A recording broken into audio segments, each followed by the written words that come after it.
بسم اللہ الرحمن الرحیم۔ السلام علیکم ورحمۃ اللہ وبرکاتہ۔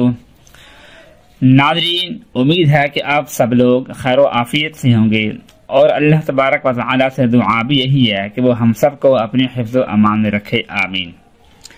ناظرین، عام روٹین کے اندر بھی ہم سفر کرتے ہیں، لیکن اگر ہم رمضان کے اندر روزے کی حالت میں سفر کرتے ہیں تو یہ سفر ہمارا بہت ہی بابرکت بن جائے، اور ہر قسم کے تکالیف، ہر قسم کی مصیبت سے محفوظ ہو کر ہمارا یہ سفر بن جائے، اور ہمارے لیے راہ نجات اور ہمارے لیے بابرکت کا ذریعہ بن جائے۔ تو اس کے لیے تو ہمیں یہ دعا پڑھنی چاہیے کہ اگر ہم یہ دعا پڑھ لیں گے تو انشاءاللہ ہمارا سفر بہت جلدی اور بہت ہی آسانی کے ساتھ ہوگا، اور اس میں ہر قسم کی مصیبت، ہر قسم کے حادثے سے ہم سب جو ہے وہ محفوظ رہیں گے۔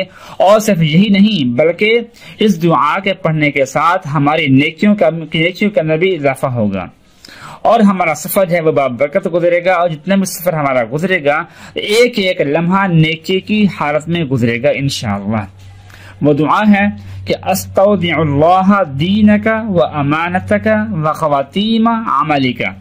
استودع اللہ دینک و امانتک و خواتیم عملک، جس کا ترجمہ ہے کہ میں تیرے دین، تیری امانت اور تیرے اعمال کے خاتموں کو اللہ کے سپرد کرتا ہوں۔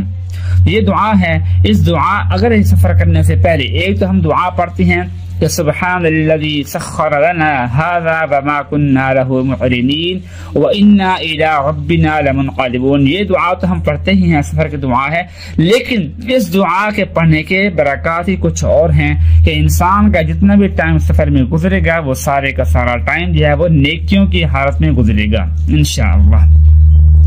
تو کیوں نہ ہم کوشش کریں کہ رمضان میں چاہے ہمارا وہ سفر 2 کلومیٹر کا ہو، چاہے ہمارا سفر وہ 10,000 کلومیٹر کا ہو، یا ہم ایک گھر سے دوسرے گھر جا رہے ہیں، مطلب کہ بیچ میں ایک گلی کا گیپ آتا ہے، تو یہ بھی ہمارا سفر ہے۔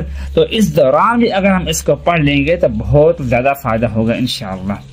دعا ہے کہ اللہ پاک ہم سب کے لیے، ہم سب کے ہر قسم کے سفر کو، خاص کر کے آخرت کے سفر کو آسان بنا دے، آمین ثم آمین۔